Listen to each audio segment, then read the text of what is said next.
All right. Good morning, everybody. I think today's podcast is actually 361. I think yesterday I said podcast number 361, but today we are at 361. So we've got Mr. Montero with us. Say hi, Mr. Montero. This is podcast 367. Good morning. Liam and Effie are sleeping back at the hotel. Hey, everybody. I'm sorry that we're doing this in the car with a little bit of background noise, but I figured I'd capitalize on Mr. Montero's time, or Brandon. There I go doing it again. And the other thing is, man, we keep kind of a hellacious schedule when we do these boot camps. And quite frankly, Brandon, I think maybe not we, but I ran myself a little bit into the ground. Probably, I think I pushed the limits yesterday. So I went home, got in bed, crashed immediately with the kids, and that was it for me. What about you? Yeah, same thing. I think you caught me drifting over the lines on the drive back a couple times, so I was ready to sleep when I got home.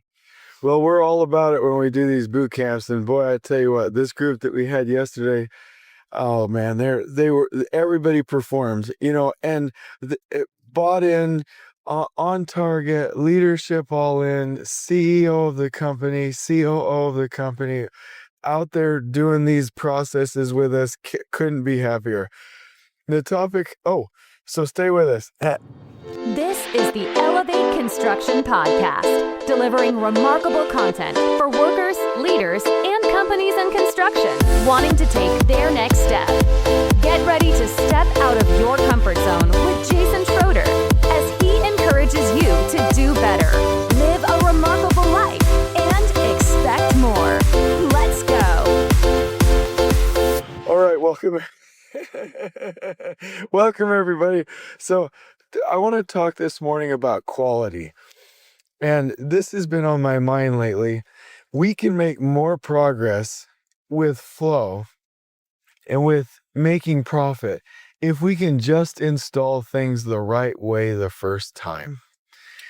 And I'm going to leverage or capitalize on the fact that you're with me one more morning and ask you to really talk about how you get into a quality mindset. And for anybody who doesn't know Brandon Montero or some of the videos that he has on Lean Survey, check it out. His appearance is well put together. And I'm being serious about this. His beard is trimmed and like combed to perfection. His clothes are all nicely, hemmed and washed and cleaned. His tool bag is put together with all of the tools in the right spot labeled. His truck with all the survey equipment is exactly where it should be. Everything has a box and a place for it. Everything that he does is 100% quality control checked from the very beginning. Everything has a double or triple check. All work is put out to the most perfect quality, and you don't find Brandon you've made mistakes in the past, but you don't find Brandon making quality mistakes. It's put in right. If you dispatch Brandon, it's right. And I'm going to put you on the spot because you didn't have any idea I was going to talk about this morning. Why? How does this happen? Because we want to scale this mindset to everybody in construction. I'll just say one more thing.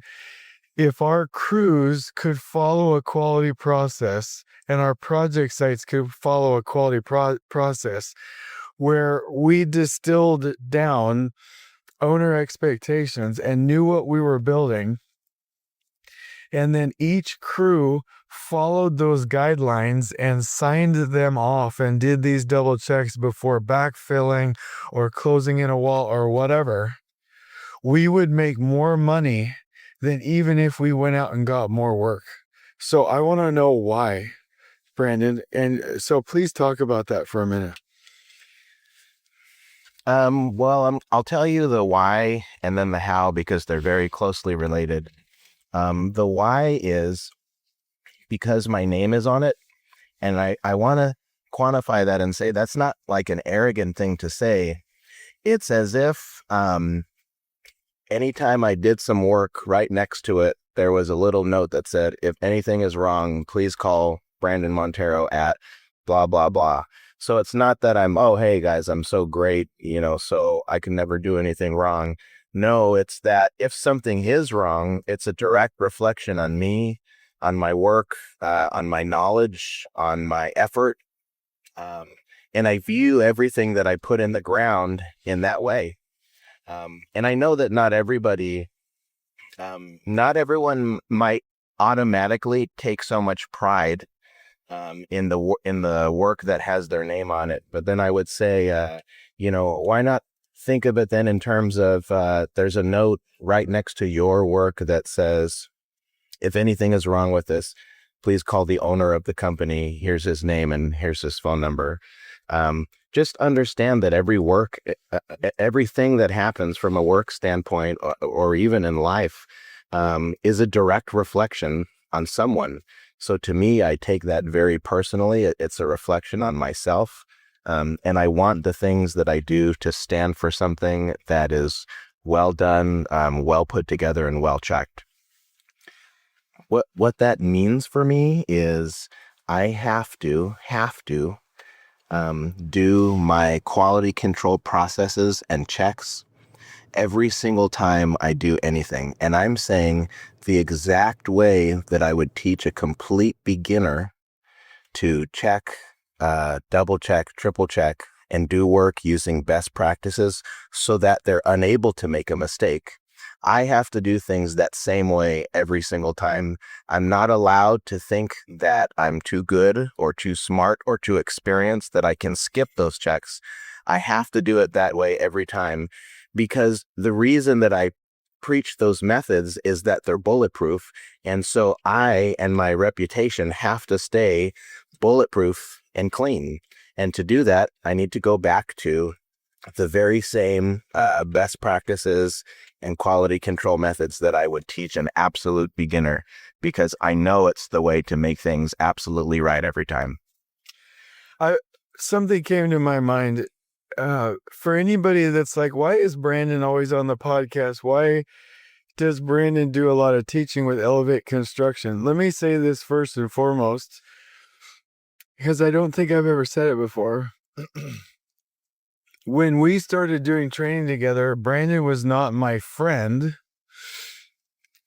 He was the best professional I'd ever seen in the survey field engineer professional development world ever.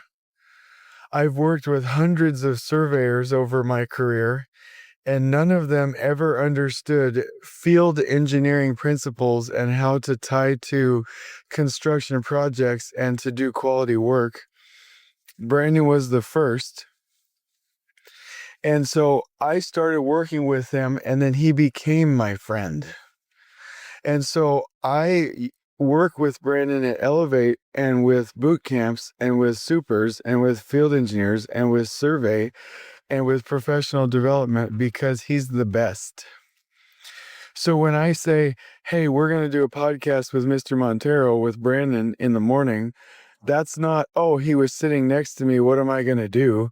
Like, let's just throw together a cheap podcast. I have him on here because he's the best. And he didn't know I was going to say that, but that's 100% true. And I'll say this. What he just said about the fundamentals is key.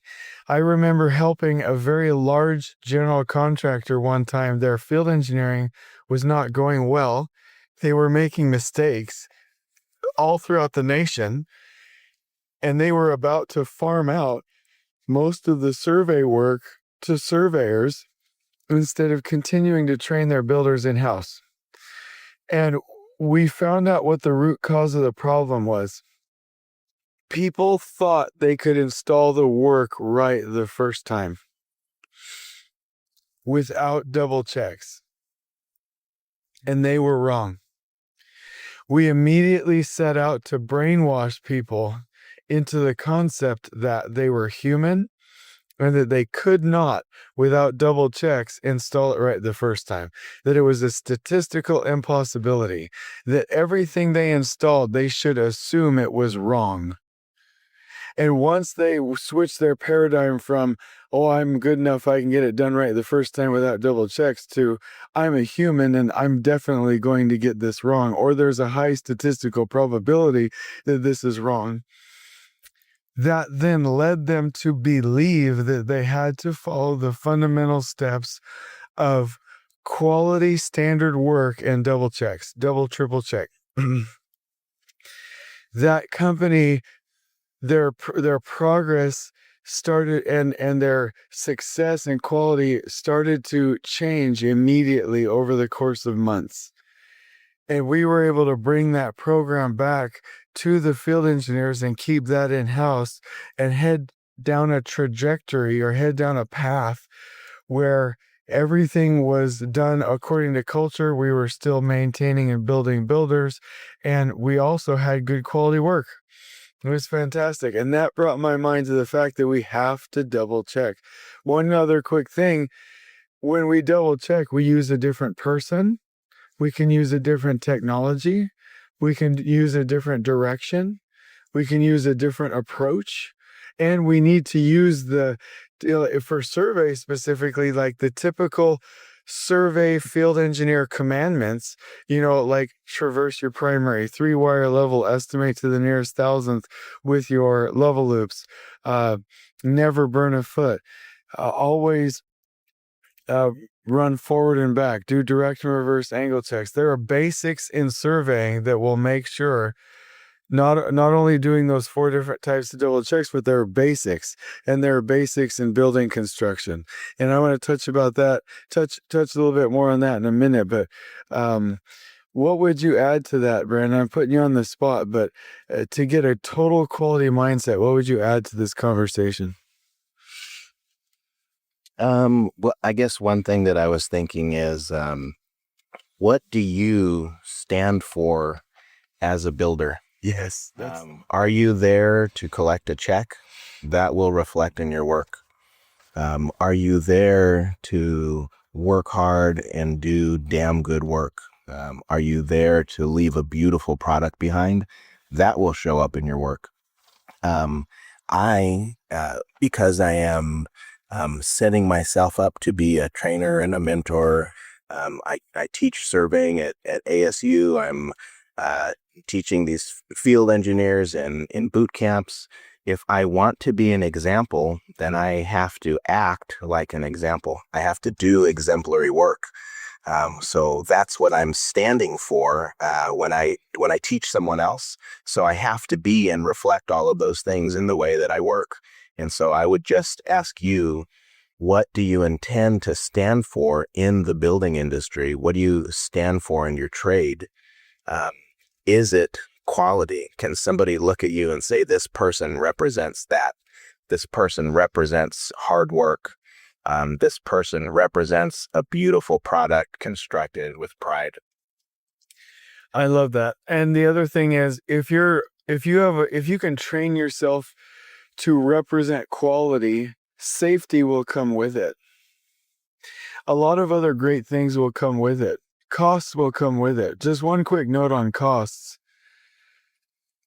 If you run a business, and I've said this before, and you want to make $5,000, you can either cut expenses by $5,000 by doing things right the first time, which is dollar for dollar, or you can go get $15,000 or $50,000 worth of additional revenue, additional work to make that $5,000. My grandpa, when I was younger, used to say, "Boy, do you know what it takes to make $1?" And I was like, gosh, this old man will leave me alone. Like, he's teasing me over here. But I thank God for that man and that concept that he told me, because what he meant was, it takes $5 to make $1. It takes $3 to make $1 sometimes. It definitely isn't dollar for dollar when you make it, especially with taxes. Even if you got 100% of the money you made, it would at least take $2 to make $1 by the time you have overhead and taxes. Okay. So if you go out and get work and you get more and more work and you keep installing it in a shoddy manner, then you're not making more money. What you need to do is start doing it the first time, and every dollar you make from doing it right the first time is dollar for dollar. Every expense you cut is dollar for dollar. Everything that you don't have to rework is dollar for dollar. So that brings us back. What is the measure of success? We get to 100% install it right the first time with our quality checklists, double checking with a different person, technology approach, right? Different direction. We get to, even if we're super hyper experienced, make sure that we know the expectations every time. And we get to make sure that quality is our first line of defense. It's a mindset, it's a thought process, it's how we work. And if we aren't establishing quality out in the field, it's because we haven't trained our mind to do so. And that's a wonderful opportunity for us to do that. And so my challenge would definitely be, one last thing, and then I'm going to ask Mr. Montero, Brandon, what would your challenge be to everybody on this little podcast that we did on our last day doing these on the way to work? But I'm thinking about field engineering. I was talking to a business owner the other day about boot camps. And I said, field engineering boot camps, the survey boot camps are the granddaddy of all training, all boot camps. And I would challenge, and I'm going to challenge everybody right now. I believe that boot camp is the best training in the world in construction. And I challenge somebody to show me a training that's more quality and better than the field engineer boot camp. Somebody said, well, my people don't really need to do survey. We don't do a lot of self-perform work. Why would we need that? And here's why. Even if somebody just went to the boot camp and came back and didn't have to go survey on their project, the act of being a field engineer is quality. And if somebody wants to learn a quality mindset, they need to go through that field engineering program. If you're a builder, what better place to learn quality than to have to do survey and do the double checks? What better place to learn quality than have to do lift drawings and have to do the double checks? What better place to do quality than to actually install and build the components in the field with the craft? What better opportunity? And the answer is there isn't one. Superintendents are not a builder position. You have to be a builder to be a superintendent, but field engineering is the only, or foreman in some cases, or survey are the only builder positions because you get to piece things together. And so I would say, if you're out there wanting to be a general superintendent or field director, do not miss the opportunity to be a field engineer, because it will teach you quality, it will brainwash you and program you into that mindset, and it will set up the rest of your career. Mr. Montero, what closing advice would you have for anybody in this industry? I would just close with going back to the concept of taking pride in your work. Literally after everything you do, whether it's setting a nail or stake in the ground or pouring or finishing something, can you step back and look at it and ask yourself, am I proud of this? Is that a constant practice in the way that you work? Or is your mind turned off and you're just, accomplishing things and moving on? I challenge you to take that step back, look at your work, and ask yourself constantly, am I proud of this? Okay. Well, we appreciate everybody being with us. I'm going to have some quality podcasts as we go forward, because this has been on my mind lately. This is the first thing that we can do to create flow and increase our profits. So, Mr. Montero, let's say it together. 1, 2, 3. On we go. Please join us next time in elevating the entire construction experience for workers, leaders, and companies coast to coast. If you're enjoying the show, please feel free to share with your construction colleagues and help us spread the word by rating, subscribing, and leaving a review on your preferred podcast listening platform. We really appreciate it. We'll catch you next time on the Elevate Construction Podcast.